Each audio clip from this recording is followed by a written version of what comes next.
Welcome to the next episode of Brandland. I am Garrett Justice, and I'm joined today by Elaine Ezekiel, who's the Director of Marketing at Atomic Object. Elaine, how are you doing today? Hey, Garrett, I'm doing good. What about you? Awesome. Cannot wait to jump into our topic today. How is the weather in Michigan up there? I really feel that anytime there is a hurricane elsewhere, tropical storm elsewhere in the world, we get the best weather. So It's I don't know how to summertime in the feel about Midwest. that, but we are getting a respite from the humidity and it feels awesome, I have to say. That's awesome. Well, good for you. Well, I'm excited to jump into our topic, like I said, but first, let's talk a little bit more about you and Atomic Object. Would you mind giving our listeners just a brief overview of your career so far and what Atomic Object does?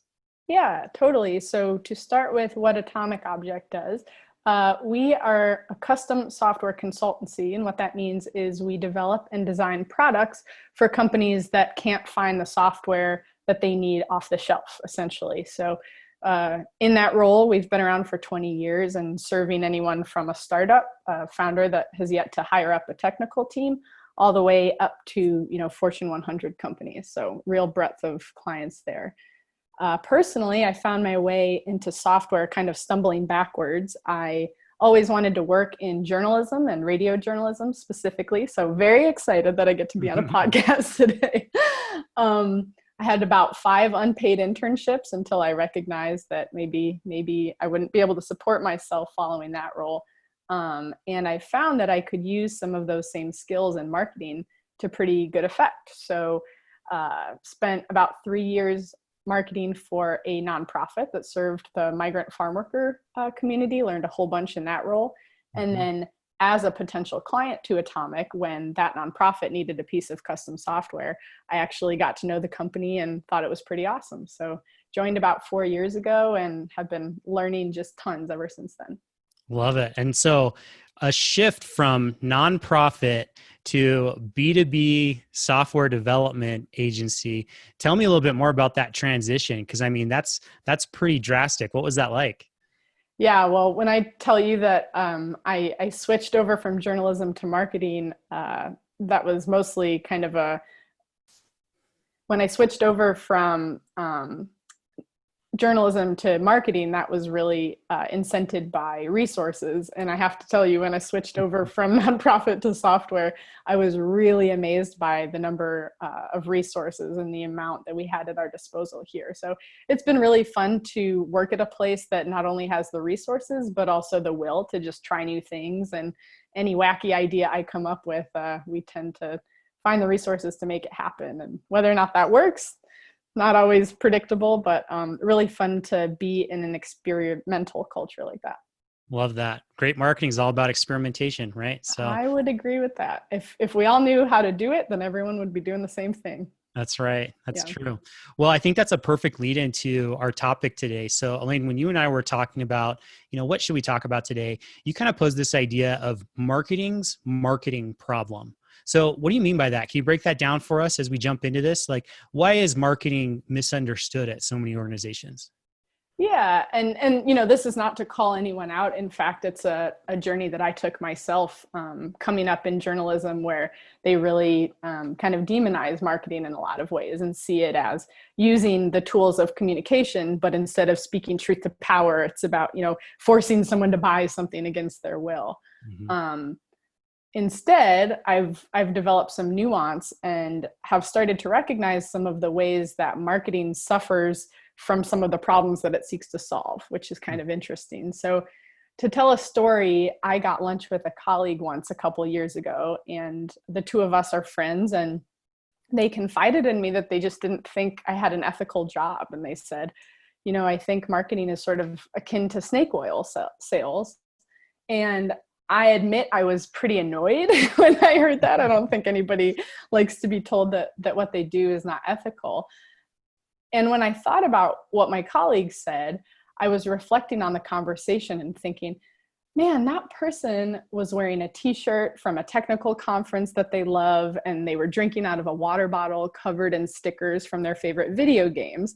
And so it was very clear to me that marketing was working on that person, and yet they were defining marketing as something inherently evil. And I'm sure associating it with, ugly billboards on the highway or robocalls when they're trying to eat dinner with their family or pop-up ads online, God forbid. So, though I was annoyed at first, I really got interested in this question of like, how can it be that as smart a person as my colleague isn't really seeing the magic that marketing is sort of working on them? And it got me thinking about the ways in which I would like to apply some of the same principles to the profession of marketing that I've seen find success trying to market some of the causes and organizations that I've been a part of. Very interesting. I think that's an excellent story that many of us probably have similar experiences. Many of us marketers have similar experiences, or even if it wasn't said, we kind of felt some of that animosity towards that discipline from, colleagues or family members or whoever else. So I guess going one step further, how do you think we should be defining marketing today? How should people be understanding what marketing is truly? Yeah. To be honest, after I had that conversation with my colleague, I thought, okay, well, what's my good, comeback to that challenge that my coworker had? And I think I just sort of sat there and stammered instead of coming up with something that I felt proud of to say. And that was even more embarrassing because I was just finishing up my 4th year in grad school with a marketing focus that I had entered, trying to get a handle on, what is marketing. And even in my 5 courses for marketing, the textbook definitions were a mess. Like I couldn't tell you a single definition that to me currently makes any sense or has utility. Very often in my program, marketing was defined through the lens of consumer packaged goods, which if you work in an industry like we do, in custom software or software as a service, that's not necessarily going to get you what you need. So one thing that I think about to kind of further illustrate that point is in my marketing courses, they would talk a lot about differentiation as king. And, if you're Kellogg and you're trying to design the newest box for that sugary cereal that you want the kid to, pull on their dad's pants and say, hey, let's get that cereal, then of course differentiation is important. But if you're in the professional services industry like I am, and say you're a corporate bank, you don't want to be the wacky, brightly colored, zany bank. You sort of want to blend in and be a choice that nobody, as they say, is going to get fired for. So I guess all of this is to say there's like a lot of nuance and complication in marketing problem. And to answer the question, kind of swirling in all this confusion, I ended up calling my cousin, who's been working in marketing for about 30 years. And I said, Rachel, please help me understand what is marketing. I'm so embarrassed. I'm the director of marketing at this awesome company. I just finished an MBA with a marketing focus, and I don't have a good answer to sort of defend my profession. And she said, okay, it's very simple. And she said, every brand has to decide to whom it wants to speak. And then those marketers have to do really careful, empathetic research about what those folks that you're targeting think and know about and how they act on your brand. And from there, you as a marketer need to establish an understanding of the ideal state for those folks. What do you wish they said about your brand? How do you wish that they interacted with it? And then the fun of marketing is traversing that gap. And you can do anything that you can think of to make that happen. And so that's not just, pop-up ads and robocalling. That can be really excellent lazy marketing, right? Exactly. That's the lazy marketing, and it's not creative marketing. And it's been cool to actually listen to the backlog of this show, because I think people have really great ideas about creative ways to bridge that gap, not just through collateral, but also the very human interaction that even non-marketing folks have with clients, which I think is definitely a part of marketing. So from there, hoping that whatever tactics you're using are ethical and resource efficient, obviously, just measuring that against the hypothesis that you set. And then if it works, feed it. And if it doesn't, try something else or figure out why it didn't work. And that's marketing. So that's not kind of as snappy to say as like, get your brand on TikTok or send out some snaps. But I really think that that's the foundational pattern that anyone interested in marketing needs to be following. Yeah, I love how you explain that. I mean, especially what stood out to me in that is I think part of what makes it so confusing for people outside of marketing is you mentioned you can do anything under the sun to in order to move that perception to what that ideal is, and that might be perception of employees that work at your company or your prospective customers or your current customers, right? And tactics vary by industry and company that you work in. And so I think because of that, those outside of marketing only look at those tactics, and it becomes really ambiguous without understanding the why behind that. What are we doing and why are we doing these certain things, right? Yeah, absolutely. You know, not including the fabulous Lucid brand whatsoever. But you can understand how this happens, especially when you go to a marketing conference, assuming you've attended some of those. The folks that have a vested interest in defining marketing for the attendees so often want to define the problem in terms of the product or service that they offer. And oftentimes those are perfectly appropriate and relevant tactics to use, but only once you've defined what problem it is you're trying to solve. Mm-hmm. And so when you start with the tactic, I work on a team that has fewer than 4 people on it working full time. And if we chased every tactic because it was supposed to unlock all this incredible potential for us, we'd run out of time and money really quickly. So yeah. I think you got to always back way up when you're marketing. So diving into that a little bit deeper, I mean, with this diverse experience that you've had coming from a journalism background, working in a nonprofit, and now, for a B2B custom software development company, give me some examples of like the variation and diversity of tactics that you've used in each of those settings. And then I want to jump into some of the why behind each of those. Why were those certain tactics either successful or not in each scenario? Yeah, so that's a great question. I haven't been a perfect practitioner at this. I'm certainly still learning. But when I apply that lens, looking back on my career and thinking about some of the tactics I'm proud of, a couple that come to mind, first from my nonprofit stint, is I worked very closely with the development side of people over there. So when you're working at a government-funded nonprofit, a really important stakeholder group are the grantors, the federal organizations or the statewide organizations that are funding your programming. And so a tactic I'm proud of is working with the programmatic folks to always ensure that we had health outcome data for any project that we were working on, even if that wasn't required in the grant necessarily, because those folks always speak in terms of ROI, even in what people kind of think of as the softer nonprofit space. But there's a lot of competition for resources out there, and you got to come correct when it comes to your data. And so I definitely can't take responsibility for it, but the leaders of that nonprofit had the foresight to integrate mobile technology and custom applications into the work of equipping each public health worker in the field with collecting information about the impact that those health programs were having, so that the next time we needed to write a grant, we always had that data close by, which is the most important marketing data. I could have told 5 really good feel-good stories about the way that a health program might have changed somebody's life, but it's the community impact that those funders really care about. On the atomic object side of things, one of our values is act transparently, and we really try to live that out.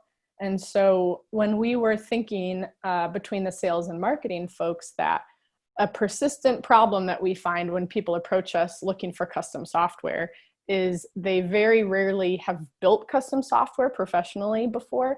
And, it's a scary thing to think about spending some unknown quantity of your employer's resources on a project like this. And so a lot of people just have no idea how much money it takes to build a piece of custom software. So we were thinking about how to solve this problem. And the idea came up of, well, why don't we just transparently show how much money people have spent on the custom software products that they've built with us? So, we can't provide like a very tight range for people just because every software project is custom and it's going to be different. but we now have a widget on the homepage of our website at atomicobject.com where you can look at the past 4 years of anonymized client data to see, well, how much did people spend with us to build different pieces of custom software. So I thought that that was kind of a cool way to show, not tell, to use a journalism adage, and to also help guide clients and prospective clients through a more empathetic process. And if they look at that widget and they see, oh gosh, I do not have $300,000 for this Android app, then they won't reach out to us, and hopefully they'll find something that works better with the resources they have. Yeah, such great examples. So what I'm hearing you say, as I listen to both of those examples, is, to me, what those had at their core was a deep understanding of who the stakeholders are. Oftentimes for marketers, that's the people you want to sell to. It could be the internal brand stakeholders, other employees that work for the company. Absolutely. Understanding them and what they care about, and then tailoring all of their experiences with your brand so that it's a net positive. They have a good experience. Even if it's those people who don't want to pay that $300,000, they can find what they're looking for quickly enough that even if they walk away and don't do business with you, they have a net positive experience. Yep. And really, that's what I'm hearing you say good marketing is. Anything you'd add to that or change? Yeah, I mean, having the confidence of being in business for 20 years is a great, boon that we have at Atomic. I think had I started this company, I might be a little more eager to stretch to make any sale, or take someone who was undercapitalized to build a custom product. Another one of our values is think long term. And I think when you start making those short-term compromises to be able to stretch to try to meet somebody's need that you really don't feel good about, but maybe you can make it work, very optimistically thinking, a lot of those projects probably would end in long-term brand damage. So, you can't be all things to all people. And as they say in marketing, if you're talking to everybody, you're talking to no one. Yeah, excellent add to what I said, because I think that the thing that's missing from what I initially said is, yes, you have to have that understanding of those stakeholders, but you also have to have the understanding of who you are as a brand, as an organization. And where those two things overlap is kind of that sweet spot of where marketing can and should play, right? If you try and do something that's too far outside of who you are, core to your brand, who you're not, even if it meets the needs of customers, usually it's not successful, right? Yeah. And to sort of reflect and connect that back to something you said before, I don't know who listening has ever tried to hire or retain software developers, but it is quite the challenge. And that consistency of being who we say we're going to be, and that transparency really does speak, I think, to the folks who work at Atomic. And we have pretty, longer than average tenure with software developers at the company, because I think that means something to them. So even when you're doing something to speak to one set of stakeholders or audiences, that can also reflect back to the experiences with others. And we always think about our internal stakeholders when we make those decisions. Yeah, excellent example. So I think this has been fascinating and excellent conversation. I want to get to the punchline then, you know what I mean? So what's the takeaway for marketers? How do we go about starting to change marketing's marketing problem at each of our organizations? What would you recommend? Yeah, so I've had a lot of fun since I sort of developed this little internal working thesis, and I'm so glad I got to share it here. And I get to use it most effectively, I think, when colleagues or, folks on my team say well, hey, I just read about this, shiny object in marketing today. How do we put it to use? I love taking that as a trigger to say, all right, let's step back and let's run it through this marketing machine and first identify, who are we going to use this tactic to communicate with? What do they currently think about our brand? What do we want them to think about our brand? And is this the most ethical and resource efficient process that we can use to get them across that chasm? And if the answer is yes, I say, great, let's experiment with it, create a hypothesis and say, excuse me. Cool. And if it isn't, then nope. What was I saying? Experiment with it, create a hypothesis. Yeah. So from there, we can experiment with it and, create a hypothesis of what we think might happen if we end up using that tactic. And 3 months out, measure it. If it hasn't worked, let's talk about why. And if it has, then let's double down on it and put more resources towards it. Another practical tip that I have for marketers who might be working with some of these like internal stakeholders about marketing's marketing problem is sometimes when I hear people kind of back themselves into a very myopic or finite way of thinking about marketing, I like to ask them if they can tell me a story about their favorite brand and how it won them over, because that tends to open up much more divergent thinking where people's answers about why Kobe Bryant happens to be their brand of choice has nothing to do with a tweet that they saw or, a billboard that they came across on the highway, but much more often it's about the experience they have interacting with that brand. And to me, that's the most powerful form of marketing, even though it's not necessarily top of mind for non-marketers. Love it. Those are excellent, excellent tips. So as we kind of wrap up here with our conversation today, if there was one thing that you recommend listeners go and do today to help start to solve this marketing problem at their own organization, what would that be? My honest answer is to have everyone read This Is Marketing by Seth Godin, because I think he's figured it out. But just like take an hour and steal this process of these 4 steps of marketing and take some tactics that, you maybe can't even quite remember why you started doing them in the first place, and treat, marketing's activity with no sacred cows. And hopefully if you run your tactics through this process and you map it out with these 4 steps, then you'll find good rationale, including outcomes for why it is that you're doing what you're doing. And maybe you can find some things that you can cut to say, this blog that we've been really struggling to write once a week and post out to nobody on our social media accounts isn't really achieving what we thought it would. And we were using it more as a tactic for tactic's sake. Yeah, I love that. So starting with that why at the beginning as well, because, the reality is if there are people who are skeptical about the tactics that we're employing within marketing, other people across the company, and it's confusing for them to understand what marketing really is, it's probably the case that sometimes as marketers, we get away from that why and have to remind ourselves by going back and doing an audit. Why are we doing this particular tactic? And I think that that's one of the best ways that you can begin to strengthen your marketing today. So excellent, excellent suggestion. Love it. I agree. Yeah.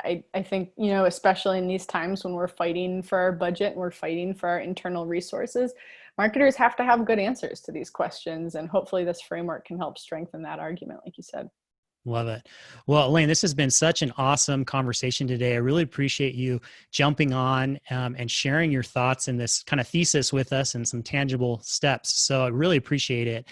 As we wrap up here, if there are listeners who want to stay connected with you or ask some follow-up questions or learn more about your company, what's the best way for them to go about doing that? Yeah, I have actually deleted all my social media except my LinkedIn, but I've really been enjoying LinkedIn. I think taking my own advice, LinkedIn has real utility for me as a person, and I was finding less of that on the other socials. But Atomic exists across all of them. So at Atomic Object on whatever platform of choice, and our website's atomicobject.com. But we'd love to connect with folks on those. Love it. Well, good for you for taking that step and focusing a little bit more, as all marketers should, but applying that to your own personal life. So the only problem is I don't have any platform to evangelize deleting all social media now. That's okay. Well, if you need to speak with Elaine, reach out to her on LinkedIn or check out Atomic Object and some of their channels. So Elaine, thank you again for taking the time today. Really appreciate it. Hope you have a great rest of the day. Thanks, Garrett. I love talking to you. Talk to you later. Bye.